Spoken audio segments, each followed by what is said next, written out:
Back. I lost a total signal.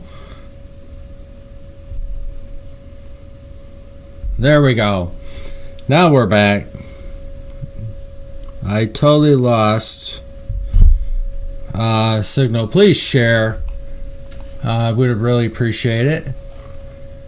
Let's see. Let me share this back on Twitter. There we go. Okay, we're supposedly good there.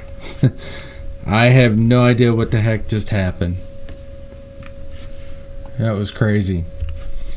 Okay, there we go. Okay. Awesome. Okay, we're supposedly good. Alright. Let's get back to it. Somehow I lost my signal. I had to get right back into it. So I do appreciate it. Once again, if you retweet.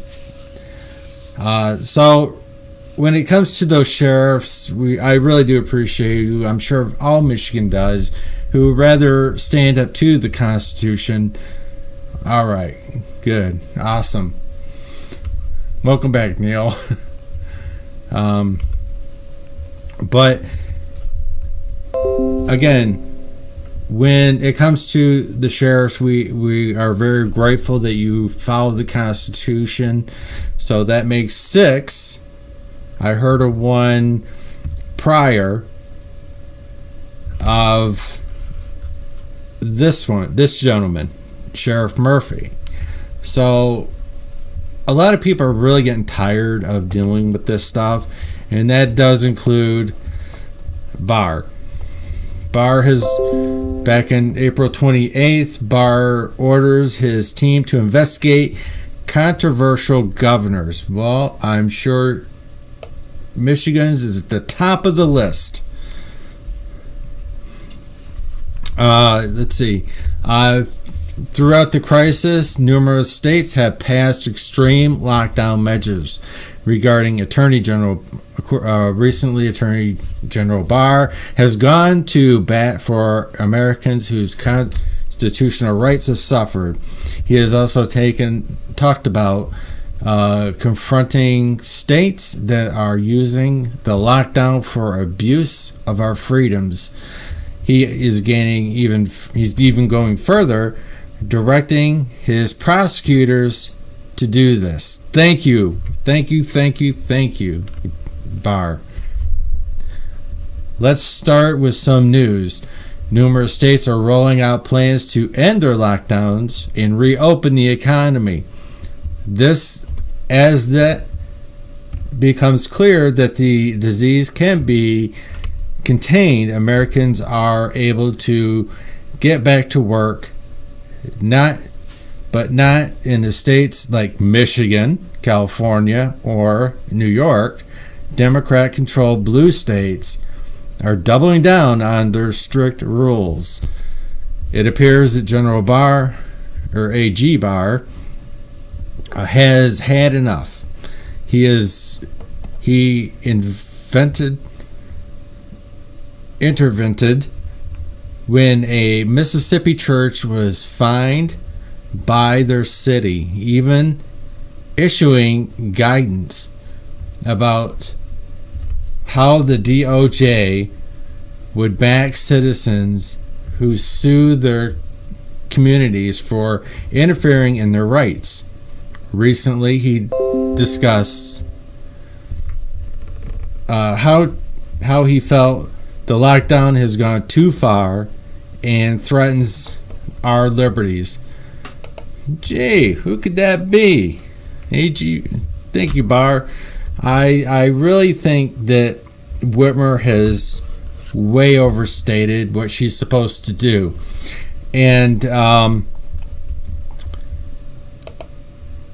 I really would like to keep up on this because people in all of these states have had enough. I think a lot of people are understanding that this is a power grab, and this is why the protests are going on. There was another one in, what was it? Not Missouri, but Montana. There was another protest there.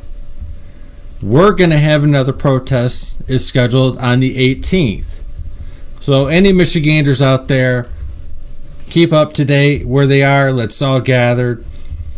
And we can't let her win. So I'm going to be very direct. We can't let her win. Because she just wants to destroy this economy completely. I've seen 2 businesses shut down already. And God only knows how many that are staying afloat barely.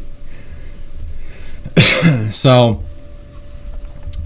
we're gonna segue into General Flynn. Hey, Stefan, what's up, man? Sidney Powell lightens up Judge Sullivan political nonsense in the Flynn's case. Now,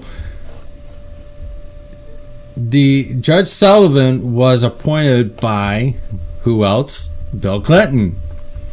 Earlier today, the judge in the Michael Flynn case concluded to show his gross bias by offending to turn his court into a political circus on behalf of the left. Despite the DOJ recommendation, the charges be dropped by the guilty plea. Vindicated following explosive revelations of the FBI misconduct, Judge Sullivan is choosing to try to continue his crusade. According to this, Judge Emmerich G. Sullivan has suggested he is not interested in the law, due process, equal rights, or justice. He actually called Flynn a traitor in court. And yes, he did. I remember that one too. Now he's going to invite left-wing lawyers write his final order against Flynn. Now, I admit I am not a lawyer, but is that pretty biased? I think it is. I think that is quite telling about this judge. He is continuing to prolong this, and whether I need to brush up on the law, whether this judge is going to be forced to do this or has to do this, because really the DOJ supersedes, I should say, this judge. Now, what his agenda is beyond me. He's not really conducting the law. He is just playing politics, if anything. We also have a little thing about Shift. Sorry about the noise. Shift is being guilty by obstruction of courting. Here is Lou Dobbs. Is General Michael Flynn's attorney, and joining us tonight is Sidney Powell, also former federal prosecutor, great American. And Sidney, great to have you with us. And again, just congratulations to you and General Flynn, and thanks to the Attorney General and the President for where we are today. It's been a long journey for you and certainly for General Flynn. Your thoughts? We're finally making progress, and we're delighted that we are. I think the material given to us last week and then the release of these transcripts finally is absolutely stunning. I am livid that Adam Schiff and others in Congress have been able to suppress this evidence for 2 and 3 years. It is Brady evidence that is exculpatory to General Flynn, and frankly, their suppression of it should be deemed obstruction of justice, Mr. Schiff in particular, since he has been out lying in the public profusely every time he opens his mouth about the whole scenario. It's an absolute outrage. It is an outrage, but is it an outrage without consequence for Congressman Schiff? Is there any way in which to hold him accountable for lying, for helping to create this obscene so-called impeachment inquiry, to carry on the nonsense he did for more than 2 years, that he had a certain evidence of a Russian collusion with the Trump administration? Well, he and whoever else is responsible for suppressing the transcripts and not releasing them, as far as I'm concerned, are guilty of obstruction of justice for hiding the evidence that exonerates General Flynn. I haven't even begun to scratch the surface of going through the transcripts, but I'm already finding stunning information, especially from Sally Yates, and then also from Jim Comey and Ms. Yates and their testimony and statements to the Mueller investigation that we're just now getting with their last filing. The government did their motion to dismiss. And Judge Sullivan hasn't even ruled on that yet. The case against General Flynn has not yet been dismissed. So all of this is Brady evidence, including whatever Mr. Grinnell might have now, that I understand Attorney General Barr has allowed or said that he can go ahead and release. Well, shame on all who helped Adam Schiff suppress this evidence. Shame, too, on Emmett Sullivan, the judge in this case, for not having expeditiously acted to do the right thing here. The Attorney General painted a gold path for him to follow to righteousness, and he chose to stay in the passive retreat. I mean, it makes him look bad, the federal judiciary. Nothing could make the FBI and Justice Department with its Obama-era leadership look any worse than it does.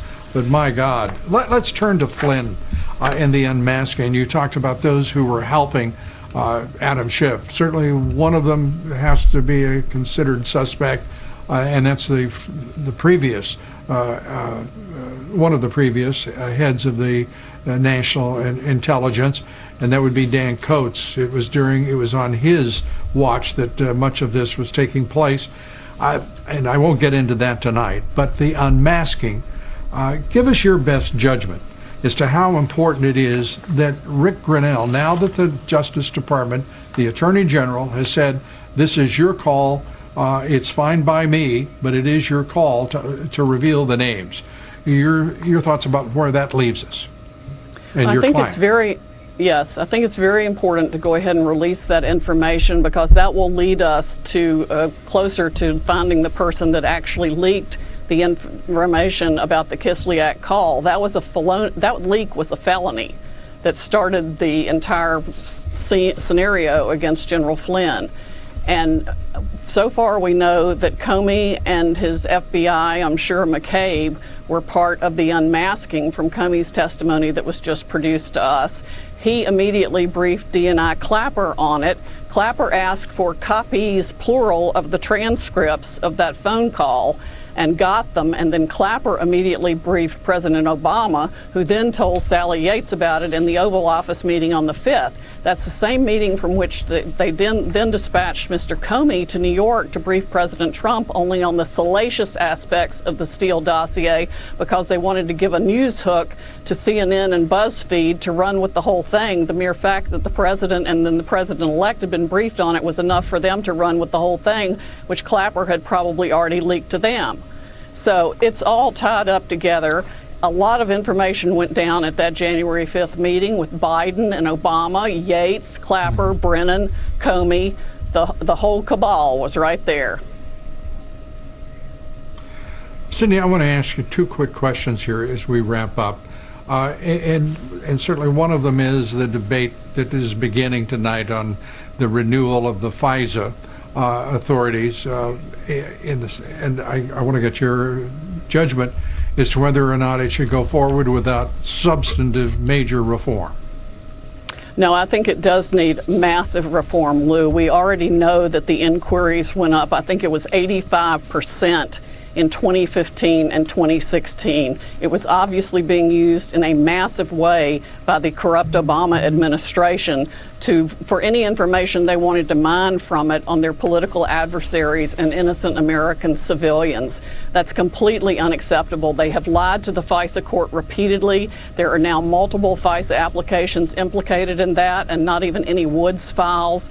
The entire idea of a secret star chamber that can issue warrants like this against American citizens is terrifying, particularly when you have an FBI and a former National Security Division of the Department of Justice run under Sally Sally Yates that shut out the Inspector General from any oversight as soon as she took office. And then Loretta Lynch, before she left, expanded greatly the distribution of presidential briefing materials to other agencies. I think we're all in pretty much sync when we want all these people put in prison. All of them.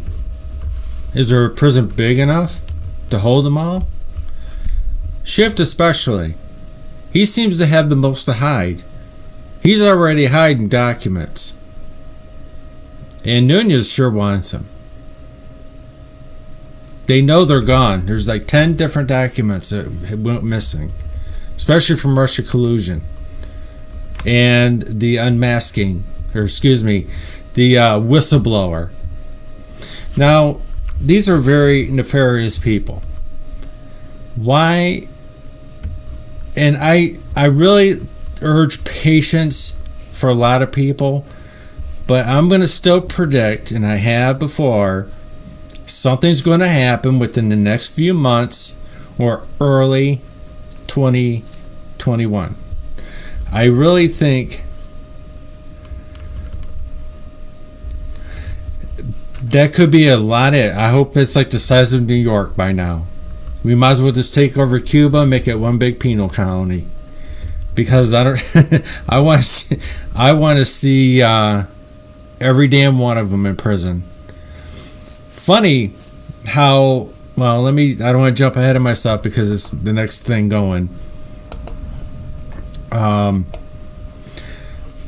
have when you this considered how you would like to be remembered? But when this thing broke, it really opened the door for the smoking gun to Comey, and really exposed a lot. But what I have here is for you is a man who knows a lot is Joe Geneva. He's been discussing this stuff. Us now, That's not Joe Joe. DeGeneva. Joe is a legal analyst and former U.S. attorney to the District of Columbia. Joe, good morning. Hey, good morning, Joe. Good morning. Hi, Tony. Hey. So, Joe, Joe, Joe, it has been just a whirlwind couple of days. We had the bombshell come out about General Flynn and the charges being dropped against him. We have not heard from the judge yet. Do we expect the judge to drop the charges and go along with this? Well, he should, under the law, Supreme Court precedent, and the federal rules.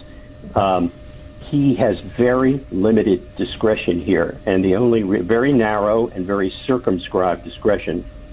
Once the government determines that it can no longer proceed with the prosecution because it is not in the interest of justice to do so, as the law says, the judge's only role is to ensure that the case is not being dismissed for harassment reasons. In other words, does the government come in and dismiss a case only to bring repeated prosecutions against the same individual over and over? That is clearly not the intent here, since the government is asking that the case be dismissed with prejudice, which means that it can never be brought again. So the law requires the judge to dismiss the case in these circumstances. But Judge Sullivan has been a little weird in this case, saying some pretty stupid things for a federal judge in several of the status hearings in this case. But I think he will dismiss it. If he doesn't, he'll be overruled by this circuit court, and the case will be thrown out, even if he doesn't want to. Mm-hmm. Well, Joe, I think that's the thing here. I mean, so much of this case from day one has been extraordinarily different, and I'll be polite in that. But yesterday, I guess this morning is when it's really hitting. Mary McCord, a former Assistant Attorney General, is now saying that William Barr misinterpreted the legal basis for her approving the FBI agents to go speak to Michael Flynn at the White House. And in this New York Times, I'll be polite, defense of her actions that resulted in the Mike Flynn interview. And she's saying the underlying facts are not accurate. I know what I make of this, but what do you make of this? To me, a guilty tell from Mary McCord in the New York Times on this issue. Well, this is part of the continuing travesty against General Flynn. Miss McCord is a hack. Right. She is a political hack. She's working for Lawfare. She went to work on the impeachment inquiry from Lawfare, which is part of the Brookings Institution. She is a Democratic hack. And what they are doing is they are fighting like hell because they know that Bill Barr has found them out. And they are developing, along with John Durham, Bill Barr is, a massive conspiracy case against a host of people in the Obama FBI and DOJ. And when you put together the last 24 hours, the comments by former President Obama that this is a threat to the rule of law, which is an utter joke coming out of his mouth, and when you put together Mary McCord's op-ed and then some of the statements from people associated with Mueller, you realize that the Mueller probe was from the very beginning nothing more than a pretext to try and get the president impeached. And you realize that everybody at the senior FBI and DOJ levels was in on it. And what's really fascinating is when you go back and you look at that January 5th meeting, 2017, in the Oval Office with all the intelligence community leaders, the Vice President, Sally Yates, Comey, Brennan, and Susan Rice, the President of the United States in that meeting, Barack Obama, is discussing the ongoing investigations into the Trump campaign, the interregnum, the transition, and the upcoming presidency, and says in that meeting, according to Susan Rice, he wants to be kept informed so he can help decide whether or not they are going to withhold classified information from the incoming administration involving Russia. That is sedition. That is beyond anything we have ever heard about a president leaving office doing to his successor. What Obama did in that office was sedition on that day. And I must say, these people are ballsy. McCord and others screaming about the way their actions are being misinterpreted. And you know why they're screaming? Because there's a conspiracy indictment coming down the track. I don't mean that Mary McCord is going to be indicted, but if you read the motion to dismiss, which the government filed, it reads like an indictment. And the reason it reads like an indictment is because it's going to be part of an indictment. Excellent. Joe Biden's involvement in all of this, he was in that meeting on January 5th where Sally Yates testified that she was shocked to find out that President Obama knew about all of this because she didn't know about the listening in on the phone calls between Flynn and Kislyak, but President Obama knew about it, and so she was shocked to hear that. Joe Biden was sitting there. We know Joe Biden was involved in this as well, or at least he knew what was going on. How much is this going to impact? Are we going to see any impacts of this further down the road as we come into an election? Well, of course there's going to be impact. Whether or not the mainstream media reports it honestly is, of course, the question. Of course, they will not, because they're going to protect Obama and they're going to protect Biden because they want to destroy Trump. But here's what's really important. The question about who knew what, the fact that Sally Yates testified under oath, and we just learned about this testimony from 2 years ago, last week. She was flabbergasted when she found out about the Flynn-Kislyak call investigation. Now, what does that tell you? Barack Obama knows about those calls in the investigation. She doesn't. She's the Deputy Attorney General, soon to be Acting Attorney General. She doesn't know. That means that Susan Rice, the National Security Advisor to the President, knew all about that stuff and briefed him. And so did Ben Rhodes and others. And what that means that John Brennan and James Comey were regularly informing the president of what they were doing to undercut the incoming Trump administration. President Obama's hands are dirty. They are beyond dirty. He has judicial blood on his hands. He is responsible for this injustice. He could have stopped it. He could have said, "What are you idiots doing? This man's been duly elected president of the United States, Donald Trump. Why are you doing this?" He didn't. He encouraged it. And he had the brazen, talk about a brazen plot, how brazen they are sitting in the Oval Office on January 5th and saying they might not share intelligence with the incoming administration. And you know what that means? That means they didn't want to give it to General Flynn, the incoming National Security Advisor, because if they did give it to him, he would discover Crossfire Hurricane, he would blow the whistle, He would fire a bunch of people, and so they decided to take him out with an illegal, corrupt investigation. And as far as Mary McCord is concerned, I'd like to see her in an orange jumpsuit. Me too. Joe, I'd like to keep you if you don't mind. We've got more questions for you if you can stay. We'd like to keep delighted to stay. Thank you. I thought you would. President Obama, there was a leak of a phone call, and in which President Obama says that the rule of law is at risk. He said the fact that there is no precedent that anybody can find for someone who has been charged with perjury just getting off scot-free, that's the kind of stuff where you begin to get worried. But our basic understanding of rule of law is at risk. What are we to make of an Obama phone call just leaking? It's weird because it never happens. Yes, well, obviously he authorized the leak. And here's what's interesting about that call. It happened just now when the facts are beginning to come out, just like I repeated about that January 5th, 2017 meeting. Barack Obama knows that this is about to get very ugly for him personally. First of all, the notion in a brazen way that he would accuse Bill Barr of politicizing the Justice Department. What a joke. Bill Barr is restoring respect for the rule of law that the Obama cronies in the Justice Department destroyed. May I remind you of the Hillary Clinton investigation, where Hillary's lawyers were immunized so they could produce documents. None of them, not a single subpoena was issued in the Hillary Clinton investigation. She was let go scot-free, even though she had committed massive number of felonies. Talk about the politicization of the Department of Justice. Sally Yates, Mary McCord, all the people who ran the National Security Division that investigated her, David Luffman, the little slime ball who ran counterintelligence for the Bruce Orr. To talk about the politicization of the Justice Department, there has never been a more political Justice Department than the one run by Eric Holder and Loretta Lynch. And may I remind everyone that this is the only president in history, Barack Obama, that has 4 FISA court opinions accusing him and his people of violating the Constitution and committing crimes in using unmasking to leak information about Americans. People forget, because the mainstream media will not cover the FISA court decisions, that 2 chief justices from the FISA court, Collier and Boasberg, have written multiple opinions, scathing opinions, accusing the Obama FBI and Justice Department of violating the constitutional privacy of American citizens by unmasking and leaking that information to the press. Best example, the Flynn-Kislyak call, leaked by an administration official who committed a felony to the Washington Post, to David Ignatius, and perhaps one other reporter at the Post even before Ignatius. But here's the problem for President Obama.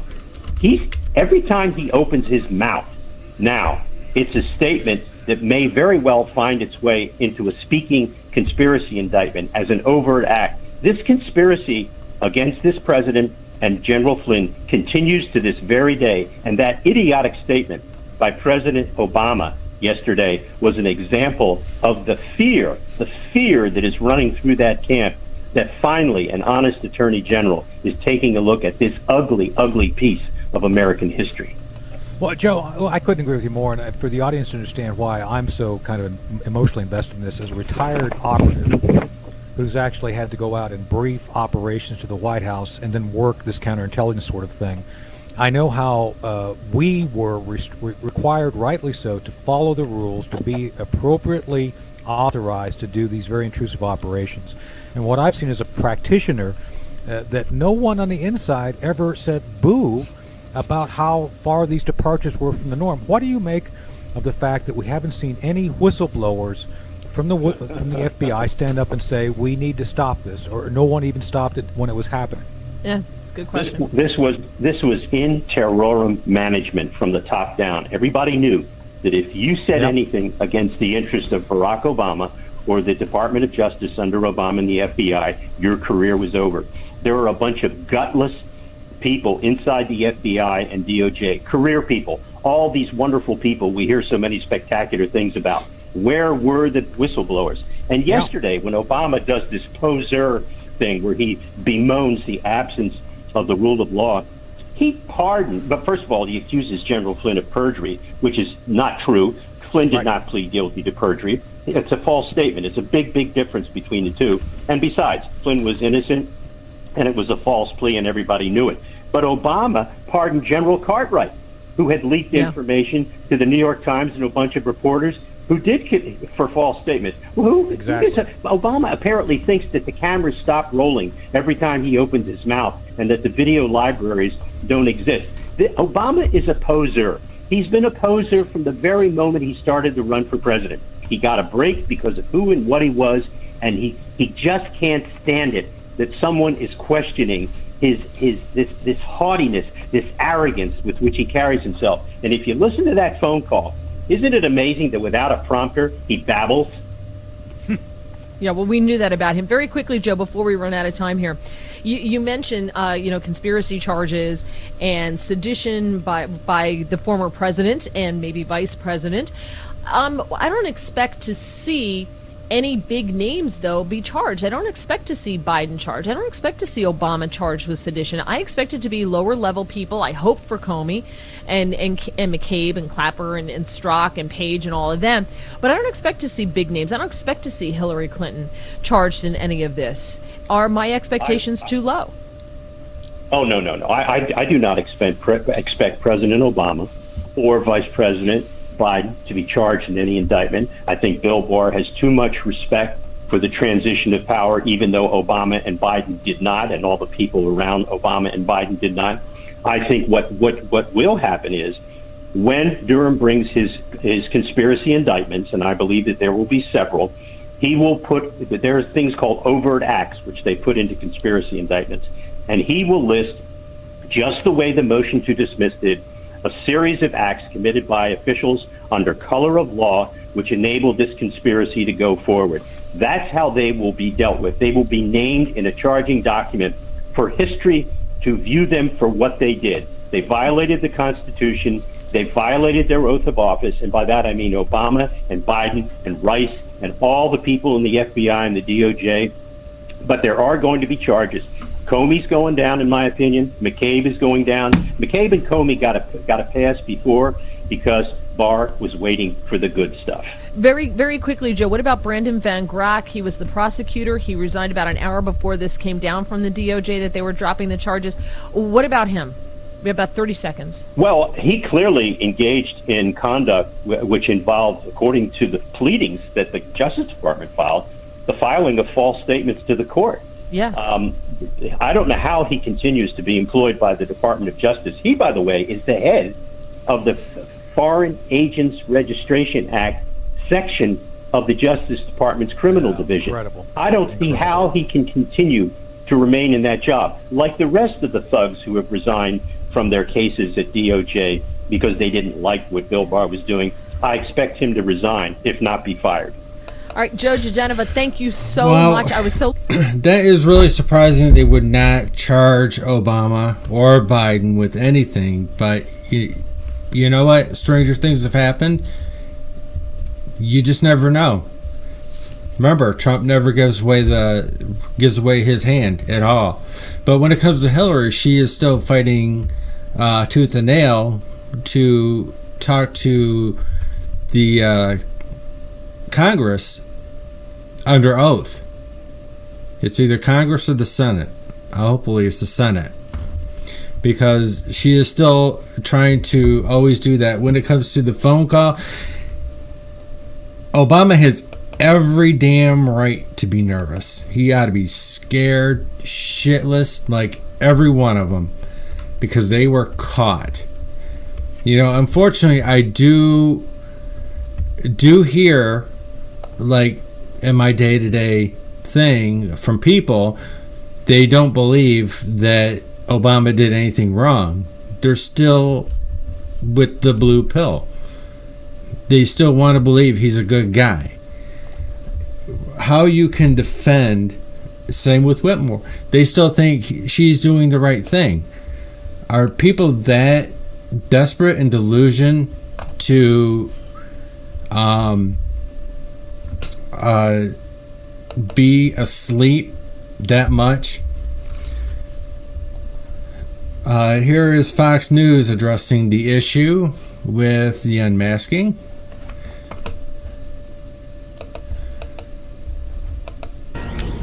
Fox News alert newly declassified documents identifying more than a dozen Obama administration officials involved in the unmasking of Michael Flynn. And at the top of that list, former Vice President Joe Biden. Good morning, everyone. I'm Sandra Smith. And a very pleasant good morning to you, Sandra. I'm Ed Henry. The officials who were authorized to receive that information include Joe Biden, the former Director of National Intelligence James Clapper, former FBI Chief James Comey, the former Treasury Secretary Jack Lew, former CIA Director John Brennan, former UN Ambassador Samantha Power, and President Obama's Chief of Staff Dennis McDonough. Those officials all making requests that may have identified Flynn as the American overheard in that December 2016 call, talking to the Russian ambassador about lifting U.S. sanctions.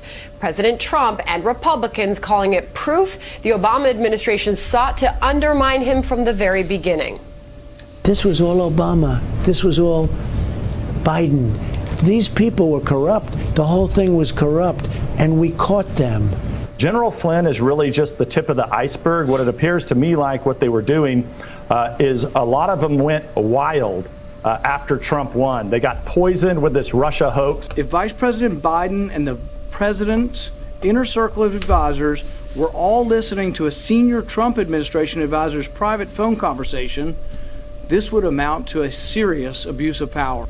This is an outrage. It's at least unethical, and we're going to get to the bottom of it. They had no business listening to anything General Flynn was saying about Trump policy. Now, when it comes to Lindsey, I really don't expect very much from him anymore. Fox team coverage now. Former House Oversight Chairman Trey Gowdy here live to react. But we begin this hour with Chief White House Correspondent John Roberts live on the North Lawn. Good morning, John. Ed, good morning to you. There are things that we know and things that we don't know about this whole situation. First, to the things that we know. We do know that between Election Day 2016 and the end of January 2017, requests to unmask the name of General Michael Flynn were submitted either by or on behalf of Vice President Joe Biden, the White House Chief of Staff Dennis McDonough, Treasury Secretary Jack Lew, the UN Ambassador Samantha Power, the Director of National Intelligence James Clapper, the CIA Director John Brennan, and the FBI Director James Comey, among others. Now, what we do not know whether those individuals saw the unmasked information. That's according to the National Security Agency, which gathered the intelligence intercepts and did the unmasking. We don't know why they requested the information, and we do not know who, if any of them, leaked Michael Flynn's name to the media. In an interview with Fox Business's Maria Bartiromo, though, President Trump says he has no doubt that this was all an attempt to get him. Listen here. It was the greatest political crime in the history of our country. If I were a Democrat instead of a Republican, I think everybody would have been in jail a long time ago. Now, the inclusion of Joe Biden's name on the list is of particular interest because the other day on Good Morning America, he first said that he knew nothing about the investigation of Michael Flynn and then said that he was made aware that the FBI was looking into him. Here's how President Trump reacted. I watched Biden yesterday. He could barely speak. He was on Good Morning America, right? And he said he didn't know anything about it. And now it just gets released right after he said that. It gets released that he was one of the unmaskers, meaning he knew everything about it. And former Vice President Biden responding, these documents simply indicate the breadth and depth of concern across the American government, including among career officials, over intelligence reports of Michael Flynn's attempts to undermine ongoing American national security policy through discussions with Russian officials or other foreign representatives. All of this is going to be looked into by prosecutor John Durham, who is investigating the roots of the Russia investigation. We will likely hear from President Trump today as well, Ed. He leaves the White House at 12 o'clock. He is headed up to Allentown, when it really comes down to it, it's going to be a very interesting debate when it comes to Joe and Trump. How the hell does he think he's going to deflect all of these questions? He not only has that, but he has a assault case that he has to answer for, whether it happened or didn't happen. I've been kind of trying to find stuff on this, and I found a little bit. The young lady who was assaulted by Joe Biden seems more credible the more I hear, but Joe just kind of runs around in circles like he always does, chasing his tail. do we expect him to actually remember? He doesn't even remember what he had for breakfast, let alone 30 years ago. When he says he doesn't remember, I kind of believe it. But when there's more evidence of this, he'll probably remember very quickly. Including because we not only I found an interview with her, and I found a clip which has been circulating around of the assaults. A woman assaulted his mother has called into the old Larry King show back in '91. So I think the more that's going to be looked into this, the more we're going to find out. And I like to give everybody at least a little bit of the doubt. Excellent. More revelations of the Obama administration in coming weeks. Oh yes, this man is on it. He's always been a good reporter. He always sticks to the facts in financial news. He's just one of the good ones on Fox that are left. Greg Gutfeld is another. We now can watch a little Huckabee who touched upon this. The walls are closing in on the deep state. California dictatorship takes a hit, and fake news is alive as ever. Hello, I'm Mike Huckabee, and this is this week's Breakdown. Well, if you've subscribed to my newsletter on MikeHuckabee.com, you would have read my summary of the 88-page transcript of a House Intel Committee interview with CrowdStrike cybersecurity expert Sean Henry. It's a huge story that sadly most of the media will bury under a pile of bar-bashing and scary coronavirus stories. Really, though, this story is arguably the scariest one of all because it shows that our country has spent the past several years in the grip of a different kind of contagion, mass hysteria. And yet, you have so-called media watchdogs like Brian Stelter over at CNN upset because conservatives are actually covering this breaking news on government corruption. Let's watch. It's so disappointing to look at what we're seeing from right-wing media these days, where there's such an obsession with the deep state and these revelations about the Russia probe and the decision about Michael Flynn. They're treating the Michael Flynn story like it's a bigger deal than the deaths of 2,000 Americans a day. I'm sure this somehow makes me a bigot, but I'm pretty sure covering is exactly what the media is supposed to do with news, not covering up. And I feel confident in saying that this evidence of deep-seated corruption at the top levels of government fits the description of newsworthy. I can't believe China's blaming the US for this whole virus thing. Well, imagine that. Yeah, I saw it on TV. Newsworthy. By Brian Stelter's own standards, CNN shouldn't be breathing a word about the shooting of Ahmaud Arbery and the evident cover-up by the prosecution in Glenn County. Do you know why the media is taking a break from coronavirus to cover that story? That's right, because it's newsworthy.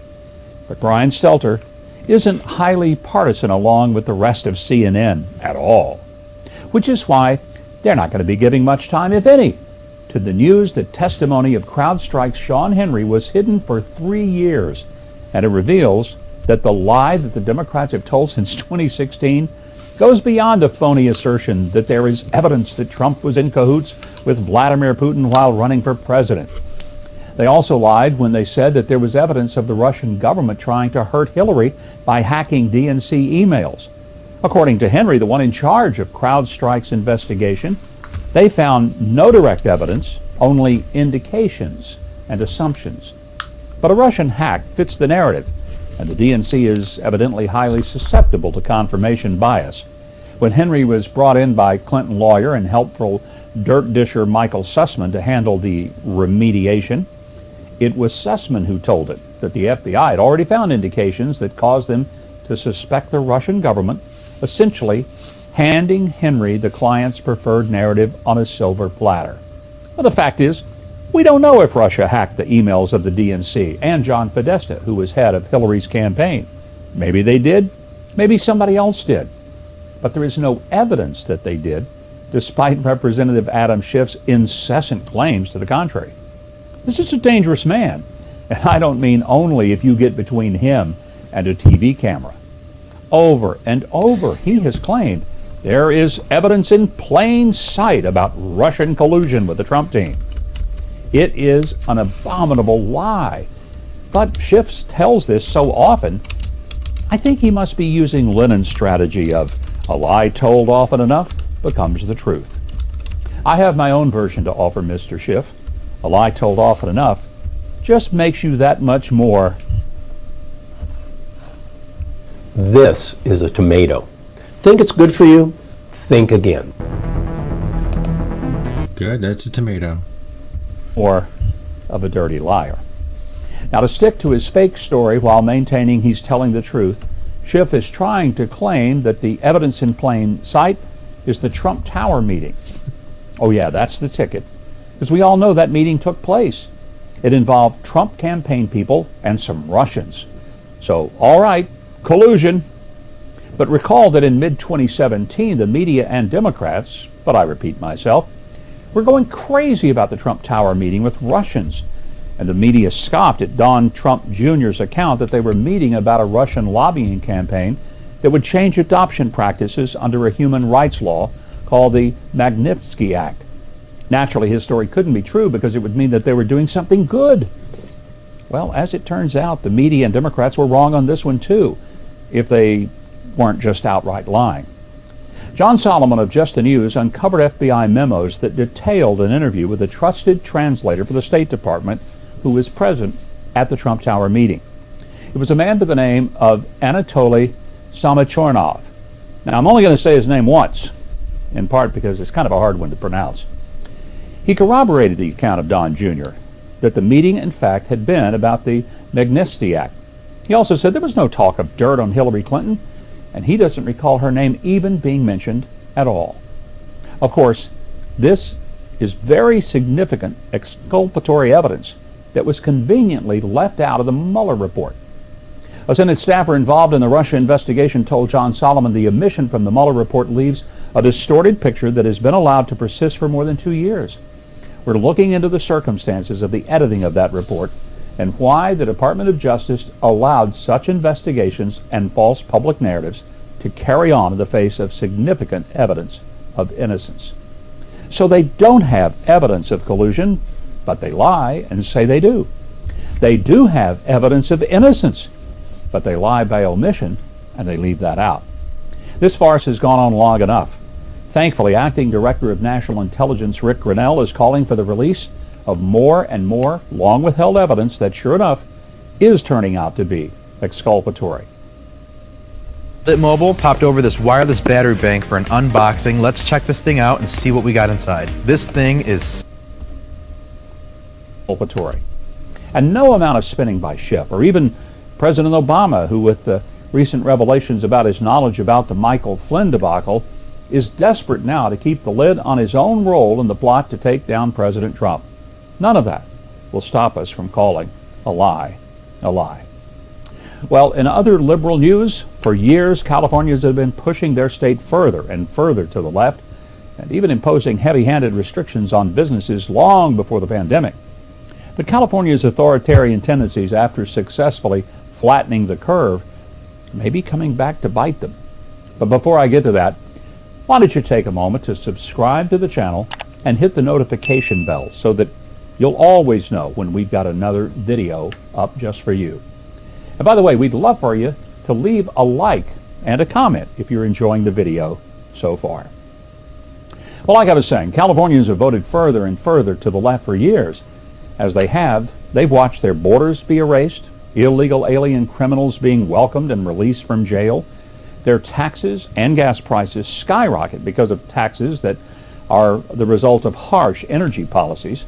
All the while, the homeless population exploded, and public sanitation became so bad in California that parks and sidewalks have become covered in feces and drug needles, and ancient diseases such as typhus have made a return. Affordable housing? Impossible to find, and small business owners are fleeing to other states. Some areas, such as Silicon Valley, have reverted to an era of feudalism, where the wealthy tech lords, protected by security walls and armed guards in their castles, while denouncing security walls and guns for anyone else. All the while, the serfs who work for them shelter in tiny dwellings or even in their cars. Not content with driving out the middle class and small business owners in the name of helping the workers, leftist leaders in California passed AB 5, which is killing the growing gig economy, as it's called. That makes it impossible for contract workers like Uber drivers and club musicians to even make a living. And then came the coronavirus, which gave leftist power muggers their long dreamed of excuse to fundamentally transform society by ordering everyone just to stay home and live off government handouts, no matter how painful or irrational that might be. Now let me quickly point out that leftists want to arrest Americans who will go to work to feed their families, but not illegal immigrants because they just want to work to feed their families. They've now gone so far that even some of the tech titans are starting to cry foul, like electric car pioneer Elon Musk, who's had enough of the endless lockdown policy. Musk called the lockdown that shuttered his Tesla factory in Fremont the last straw. He said he's filing a lawsuit against the county, and he plans to move his headquarters and future programs to Texas and Nevada, and he might have to close the Fremont plant depending on just how they're treated. He also noted that Tesla is the last car. When I took my famous escalator ride at Trump Tower in 2015, I promised the American people that when I become president, I would put America first, and also I will build the wall.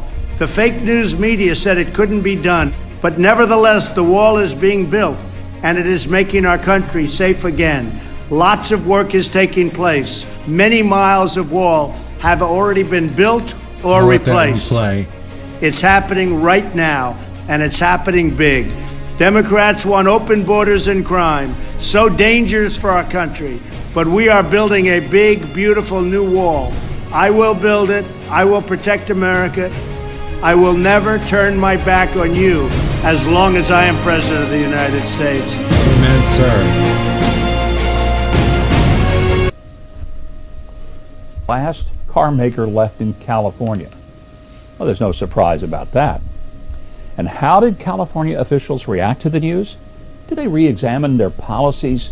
Maybe try to convince Musk that they could be reasonable and he should keep his plan in California?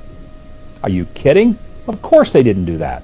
In fact, San Diego Representative Lorena Gonzalez, author of the disastrous AB 5 bill, responded by sending a profane tweet cursing Musk. Musk offered a perfect reply, but his ultimate reply will come if and when he takes his thousands of jobs and joins the stampede right out of California. Let us hope that this really is the last straw, the one that finally convinces Californians to come out of their homes, go to the polls, and throw these lunatics out of office so that they can discover what it feels like not to have a job or be able to pay their rent. Finally, I can't go without mentioning an obvious and egregious case of fake news by NBC. No surprise there. Chuck Todd has had a bit of a rough weekend last weekend.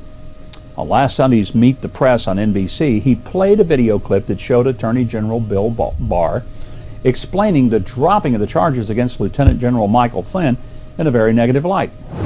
You brought up Bill Barr. Peggy Noonan, I want you to listen to this Bill Barr answer to a question about what will history say about this. Wait till you hear this answer. Take a listen. When history looks back on this decision, how do you think it will be written? Well, history's written by the winner, so it largely depends on who's writing the history. I was struck, Peggy, by the cynicism of the answer. Todd then blasted Barr for his cynicism and excoriates him for not explaining his actions as a defense of the rule of law. Well, as it turns out, this quote was lifted wildly out of context. In fact, in the very next sentence, that's exactly what Bill Barr said. Here's an extended clip of Bill Barr's interview on CBS this morning. Well, history's written by the winner, so it largely depends on who's writing the history, but I think a fair history would say it was a good decision because it upheld the rule of law. It upheld the standards of the Department of Justice, and it undid what was an injustice. This is the part Todd didn't bother to show his viewers, and he was appropriately roasted for his own cynical attempt at deceiving the public. I'm not sure if Chuck Todd is personally responsible for the fake news or if it was one of his producers, but I'd say it's reasonable to call for someone to be fired for this blatant and cynical spread of absolute misinformation. I suppose the positive that's come from this fake news is now you've got more recent proof to present to your liberal friends who still think the media is unbiased, and they're not. Not even close. Hey, thanks so much for watching. Now, there you have a little bit of Huckabee. When it comes to Brian Saucer, you think he'd grow a pair. His voice is getting pretty soft there, you know. Maybe you better get some testosterone shots. That would probably help him quite a bit. He's getting quite feminine there. And far as Chuck Todd, they're all cucks over there anyhow. They're just all Trump haters no matter what. When it comes to Graham, you cannot trust even Lindsey, because now he's once again flipped. Graham pushes back on Trump's demand that he will call Obama to testify and probe. Thank you, Lindsey. He's always on the fence. He's constantly on the fence when it comes to this, because he just all he does is, like, whatever the wind blows, that's where he goes, you know. And he was always under the thumb of McCain. So Lindsey Graham pushes back Thursday against President Trump, exonerating that he called for President Obama to testify in Congress, according to MSNBC. I know it's very unreliable, but this really caught my eye, and it didn't really surprise me. It really didn't. If this is not true, I will retract this. But you know Lindsey, I think we all do. To testify against the Obama administration officials to unmask former National Security Michael Flynn. If I was a senator or a congressman, the first person I would call to testify about the biggest political crime and scandal in history of the U.S. by far is former President Obama, Trump said Thursday in a tweet. He knew everything. True, that is a fact. And once again, if you all have been following for 3 years, we knew this long ago. Trump went on to specify, urging Graham, who chairs the Judiciary Committee and frequently defends him, to just do it. No more Mr. Nice Guy. No more talk. The statement later on Thursday, Graham concluded he is generally concerned about the precedent that he would be setting for calling a former president for oversight. No president is above the law, the South Carolina Republican said. However, the presidency is executive privilege, claims against other breaches of government. So it's okay, Lindsey, to commit a crime. Is that what you're saying? No, I would actually say no. See, if you remember, they would really want to have put Nixon on trial, but he resigned. That's how he got out of it. Obama didn't resign. In fact, he's not even a U.S. citizen. This is a fact. I don't care how much you want to argue it. There's video, him saying 3-4 times, he's the son of Kenya. He's the first sitting president of Kenya, from Kenya. So don't give me the bullshit, Lindsey. We don't like that. In concluding, we're going to meet up with a couple of governors, including Beetlejuice and everybody's favorite. Well, I like to restrain from name calling the governor because I have so many. So here's a little poker playing. Well, I will see your shelter at home and raise you by shutting down all businesses. I'll raise you banning of all house parties. I'll see your no house parties and raise you filling in skate parks with sand. I'll see your sand and skate parks and raise you by shutting down all schools. I'll see you by shutting down all schools and raise you by banning all haircuts, except for my haircut. I will see your shutting down all haircuts and raise you by making masks mandatory in every store. I'll see your mask in every store and raise you by stopping all sales of seeds. I'll see your stopping the sales of seeds and raise you by limiting outdoor activity. I'll see your limited outdoor activity and raise you mandatory mail-in voting. I'll see your mandatory mail-in voting and raise you no in-state travel. I'll see your no in-state travel and raise you by making free speech illegal. I'll see you're making free speech illegal and raise you by lighting the Constitution on fire. Don't they do that already?